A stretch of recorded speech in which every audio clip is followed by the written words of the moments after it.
आज के इस लेक्चर में हम लोग के मैप के बारे में डिस्कस करने वाले हैं। के मैप जो है ये बुलियन एक्सप्रेशन को मिनिमाइज़ करने का एक मेथड है। इसके दो मेथड होते हैं, अलजेब्रिक मेथड और Karnaugh's map, K map method.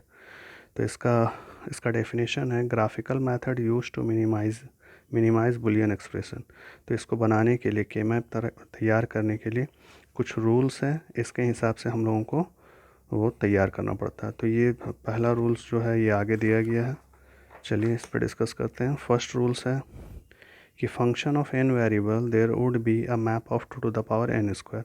अगर आपके पास एन वेरिएबल है तो उसका जो आप मैप तैयार करोगे उसका 2 to the power N square होना चाहिए। जैसे 2 वेरिएबल्स के लिए 2 टू द पावर 2 यानी 4 स्क्वायर होना चाहिए। यहाँ पर देखिए 4 स्क्वायर है, 2 रो और 2 कॉलम। उसी तरह से 3 वेरिएबल्स के मैप के लिए आपका 2 टू द पावर 3 8 स्क्वायर तैयार होगा। इसमें 2 रो और 4 कॉलम आपको बनाना है। और 4 वेरिएबल्स के लिए 2 टू द पावर 4 यानी 16 स्क्वायर्स तैयार होंगे, जिसमें 4 रो और 4 कॉलम होगा। इसके बाद आपको क्या करना है, अगर 2 वेरिएबल है तो आपको एक क्रॉस लाइन खींचना है, नीचे ए लिखेंगे, ऊपर की तरफ बी, और यहाँ वैल्यू पुट करेंगे 0 और 1। उसी तरह से बी के लिए पुट करेंगे 0 और 1। ये जो वैल्यू है ये ग्रे कोड कहलाता है। उसी तरह से अगर 3 वेरिएबल के लिए है तो क्रॉस लाइन खींचेंगे, ये ए, और ऊपर की तरफ हम लोग बी और सी लिखेंगे। ए के लिए यहाँ पर 0 और 1 देंगे। अब बी सी 2 वैल्यू है तो यहाँ पर 2 ग्रे कोड तैयार होगा, और ये स्टार्ट होगा 0 0 से, 0 0 0 1 1 1 1 0। इस फॉर्मेट को थोड़ा याद रखना होगा। और इसके बाद ये पहला वैल्यू बी के लिए होता है, दूसरा वैल्यू सी के लिए, इसी तरह से ये बढ़ता है। उसके बाद अगर 4 वेरिएबल के लिए हम लोग के मैप तैयार कर रहे हैं तो ए बी यानी 2 वेरिएबल के लिए नीचे वैल्यू रहेगा और सी डी के लिए ऊपर की तरफ। तो इसमें भी उसी फॉर्मेट पे हम लोग तैयार करेंगे, 0 0 0 1 1 1 1 0, एक तरफ ए के लिए, दूसरी तरफ बी के लिए ये, और इधर सी डी के लिए, यहाँ पर ये सी के लिए रहेगा, ये डी के लिए। इस तरह से ये तैयार होगा। इसके बाद हम लोग अंदर नंबरिंग बैठाते हैं। नंबरिंग बैठाने का तरीका है कि आप अगर 2 वेरिएबल्स के लिए कर रहे हैं तो सिंपल कॉर्नर की तरफ छोटा सा आपको लिखना होगा 0 1 2 3, ये इसका नंबरिंग हो गया। 3 वेरिएबल्स के लिए 0 1 एक जंप करना है, 2 उसके बाद 3। उसी तरह से 4 5 फिर जंप करना है 6 देन 7। उसके बाद 4 वेरिएबल्स में आपको ये इस तरह से सेट होगा, 0 1 जंप करना है, 2 फिर 3 4 5 फिर जंप कीजिए 6 फिर 7 फिर सीधे नीचे आ जाना, 8 9 फिर जंप करके 10 फिर 11 फिर उसके बाद फिर ऊपर 12 13 जंप करके 14 देन 15। तो इस तरह के फॉर्मेट में हम लोग इसको सजाते हैं। और ये जंप कर इसलिए किया जाता है क्योंकि ये ग्रे कोड जो है इसके वजह से हम लोग इसको डील करते हैं। ठीक है, इसके बाद फिर थर्ड रूल्स जो है, ये थर्ड रूल्स है कि मैपिंग करना, 1 और 0 का एंट्री करके मैपिंग करना। तो ये जो के मैप का हम लोगों का ये क्वेश्चन होता है वो 2 मेथड में रहता है, या तो एसओपी में दिया जाता है या फिर पीओएस में। एसओपी यानी सम ऑफ प्रोडक्ट्स में वो क्वेश्चन होंगे, या फिर प्रोडक्ट ऑफ सम्स में क्वेश्चन होंगे। सम ऑफ प्रोडक्ट के क्वेश्चन में आपको समेसन साइन दिया रहेगा। ये क्वेश्चन का फॉर्मेट है कि जैसे 4 वेरिएबल, तो F A B C D 4 variable है यहाँ पर, समेसन साइन, और ये आपका सेल जो स्क्वायर्स होंगे उसको एक्टिव करने का ये नंबर सब है। उसी तरह से पीओएस में भी, तो यहाँ समेसन रहता है एसओपी में, तो पीओएस में रहेगा पाई साइन, और ये वैल्यू दिया रहेगा।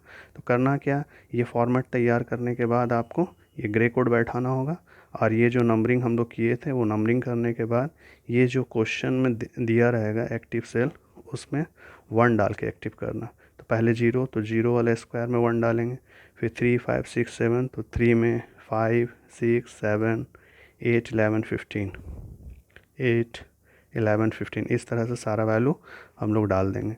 और ध्यान रखिएगा एसओपी का जब क्वेश्चन सॉल्व करते हैं तो 1 डाल करके इसको एक्टिव किया जाता है। उसी तरह से पीओएस के क्वेश्चन के लिए 0 डाल के एक्टिव करते हैं। तो इसमें जो जो नंबर दिया हुआ वो नंबरिंग में हम लोग 0 डाल के इसको एक्टिव कर देंगे। एक और चीज़ इसमें है कि ये जो ग्रे कोड डाला हुआ इसमें ये सी के लिए, ये डी के लिए, ये सी डी का एरिया, तो सी अगर 0 रहेगा तो उसके ऊपर बार लग जाएगा। जैसे यहाँ 0 है तो सी के ऊपर बार, ये 1 है तो यहाँ डी नॉर्मल रहेगा, फिर सी और डी दोनों नॉर्मल होंगे, यहाँ पर सी और डी के ऊपर बार। उसी तरह से ये ए का पार्ट है, ए बार बी बार, फिर यहाँ पर ए बार बी, इस तरह से ये चल रहा। लेकिन पीओएस में जस्ट उल्टा होगा, 1 के ऊपर बार करेंगे। तो यहाँ देखिए सी डी 0 है तो बार नहीं लगेगा, यहाँ पर सी 0 है और डी 1 है तो डी के ऊपर बार लग जाएगा। इस तरह से इसको सेट करेंगे। तो ये हो गया थर्ड रूल्स। थर्ड के बाद फोर्थ रूल्स में हम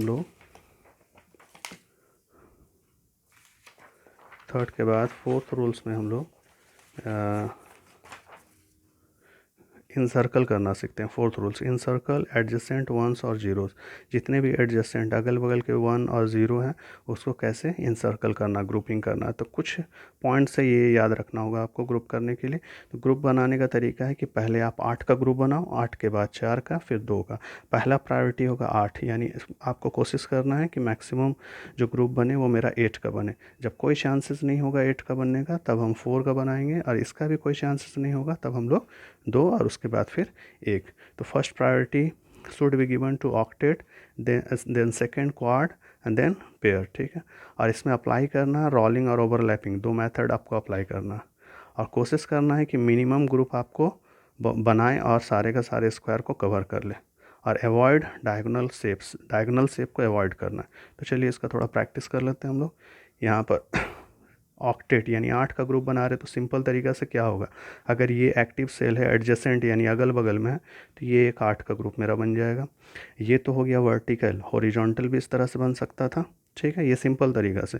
रोलिंग में क्या करना है कि अगर इस साइड यानी कि लेफ्ट मोस्ट और राइट मोस्ट में आपका अगर 1 1 दिख रहा है तो ये दोनों कैसे ओपन शेप में छोड़ देना, क्योंकि ये जब रोल इस तरह से रोल होगा तो ये 8 का एक ग्रुप बनाएगा। उसी तरह से टॉप और बॉटम को भी जब रोल करेंगे तो ये 8 का ग्रुप बनाएगा। तो ये रोलिंग से हो गया। अब ओवरलैपिंग, ओवरलैपिंग में हम लोग क्या करते हैं कि मान लीजिए कि ये मेरा सेट है तो इसमें ये 8 का एक सेट तैयार हो गया और इसके सपोर्ट से ये भी 8 का सेट तैयार होगा, बीच वाला ओवरलैप कर जाएगा। तो ये हो गया ओवरलैपिंग मेथड।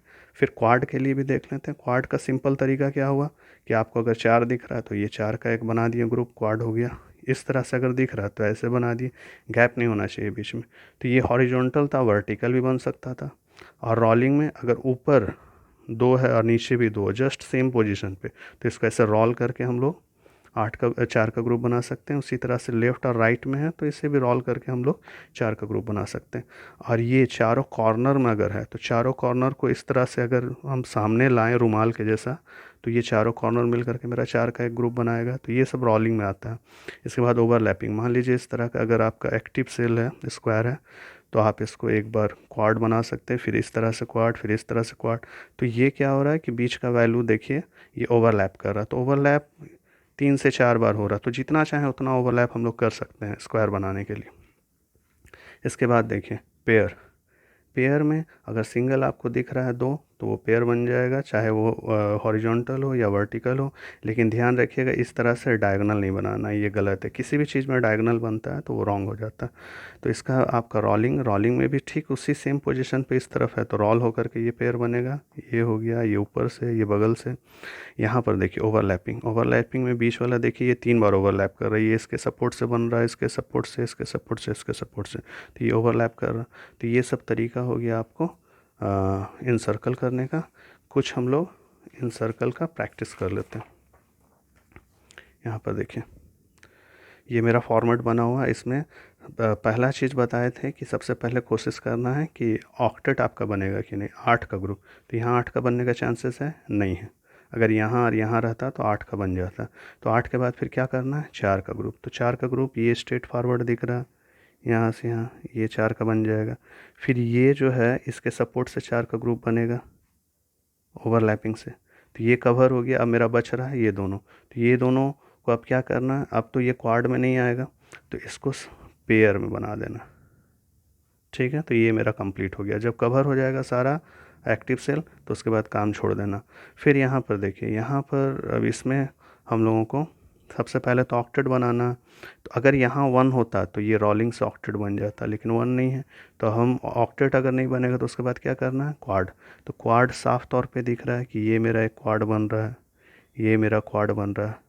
अब जो बच गया उस पर फोकस करना है, जो कवर हो गया उसको छोड़ दें और इस पे फोकस करें। क्या इस ये सब क्वाड में आएगा, बिल्कुल ये आएगा, ये इसके इसके और इसके सपोर्ट से, रोलिंग से। तो ये भी कवर हो गया। और क्या क्वाड आ सकता है, ये क्वाड में जा सकता है कहीं पर किसी के सपोर्ट से नहीं। तो जब नहीं जाएगा तो क्वाड के बाद क्या करना, पेयर। तो ये इससे पेयर बना लेगा और ये इससे पेयर बना लेगा। ठीक है। उसी तरह से अब यहाँ पर आ जाइए, यहाँ पर देखिए, तो यहाँ पर एक हमको क्वाड नज़र आ रहा है ये, और दूसरा क्वाड जो है ये इसके सपोर्ट से बनाएगा यहाँ पर ऐसा, ठीक है। अब ये बच गया, क्या ये और क्वाड बना सकता है? अगर यहाँ वन रहता तो क्वाड बन जाता, लेकिन नहीं है, तो ये इसके साथ एक पेयर बना लेगा, ठीक है। ये हो गया।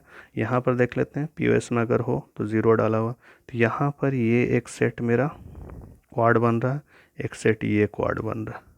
अब ये बच गया, ये क्या होगा, इसके साथ पेयर करेगा, ठीक है। इसके साथ यहाँ पर देखिए, यहाँ पर एक हमको यहाँ पर दिख रहा है क्वाड, और ये इसके सपोर्ट से क्वाड दिख रहा है, ठीक है। दो क्वाड हो गया। अच्छा, ये भी हो सकता है कि कभी कभी हम लोग शुरुआत में इसको भी क्वाड बना लें, लेकिन अगर इस ऐसा एक क्वाड और बनाते हैं तो क्या दिक्कत है कि मेरे पास 3 क्वाड हो जाएगा, जबकि 2 क्वाड में मेरा काम चल जा रहा है। तो मिनिमम ग्रुप बनाना है, कम से कम ग्रुप में आपको काम निकाल लेना अपना, ठीक है।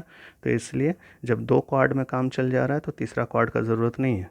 उसके बाद ये बच रहा है, तो ये इसके साथ एक पेयर कर लेगा। देखिए टोटल एक ग्रुप, 2 ग्रुप, 3 ग्रुप में सारा काम हो गया मेरा।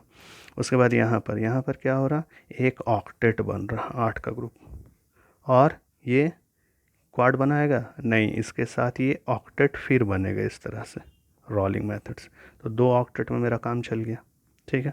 उसके बाद 3 वेरिएबल्स वाला में देखिए, यहाँ पर किसी भी तरह का ऑक्टेट भी नहीं बन रहा, क्वाड भी नहीं बन रहा, पेयर भी नहीं बन रहा, कुछ नहीं बन रहा, डायगोनल बना नहीं सकते, रॉन्ग हो जाएगा।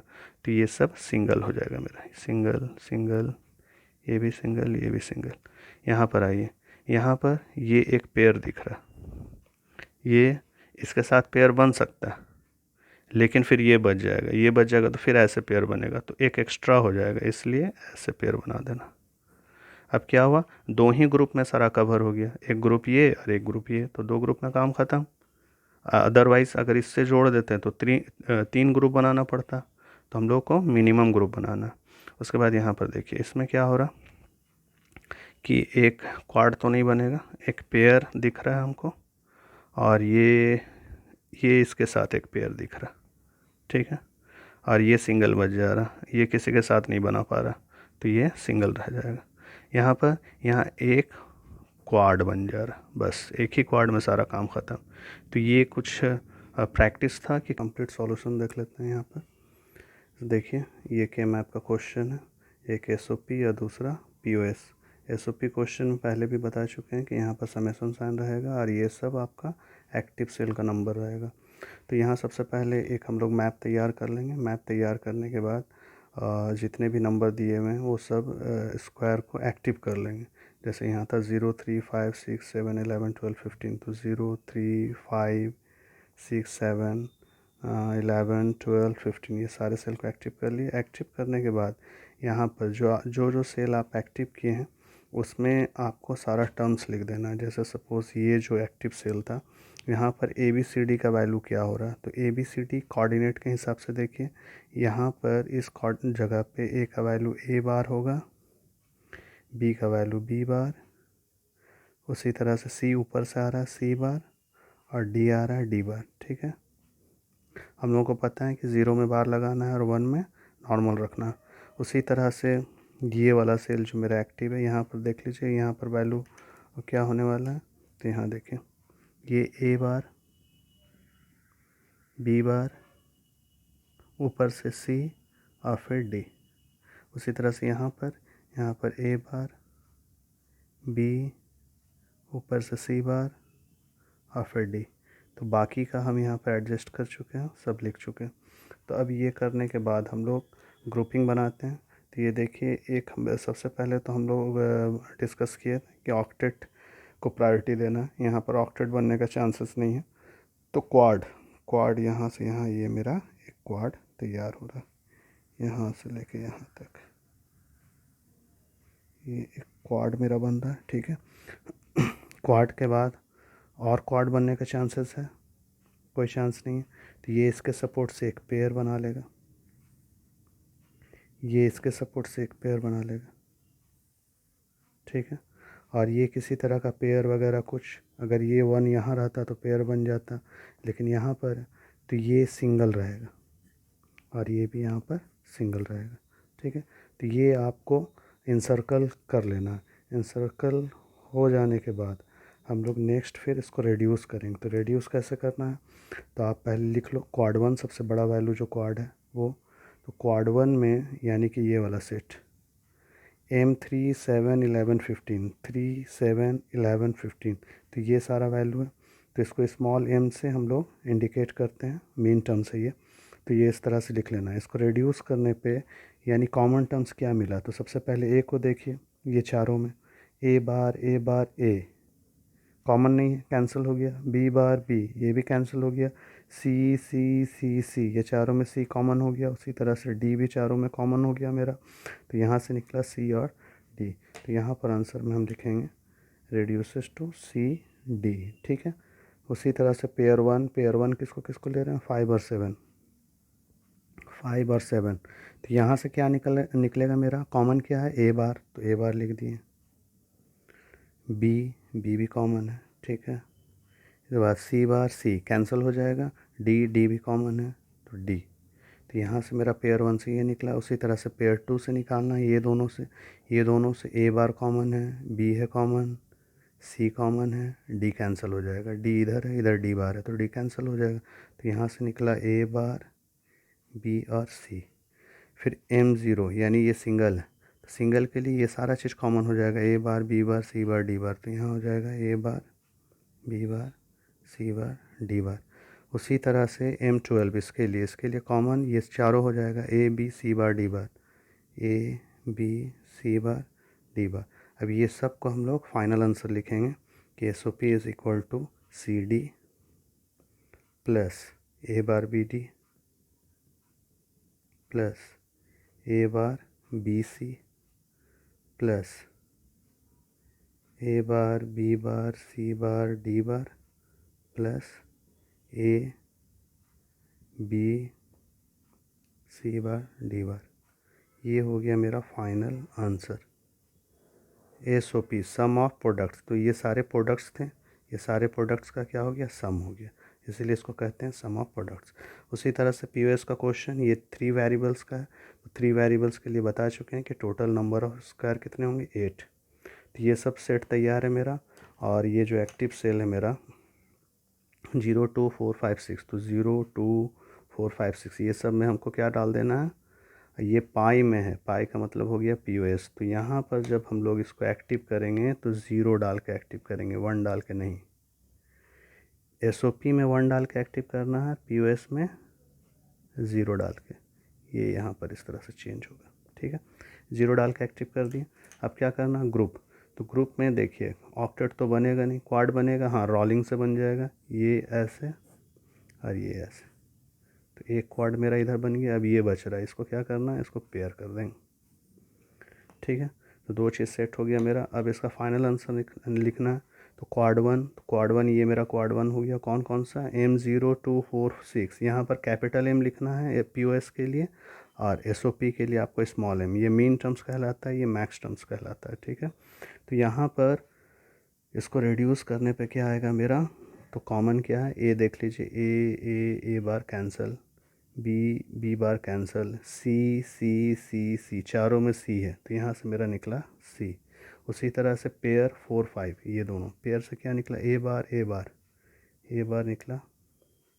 उसके बाद बी प्लस में यहाँ लिखेंगे, उसमें डॉट में लिख रहे थे, इसमें प्लस में बी, सी बार कैंसिल। तो इससे निकला मेरा सी और इससे निकल गया ए बार प्लस बी। तो इसका POS का जो फाइनल आंसर होगा वो होगा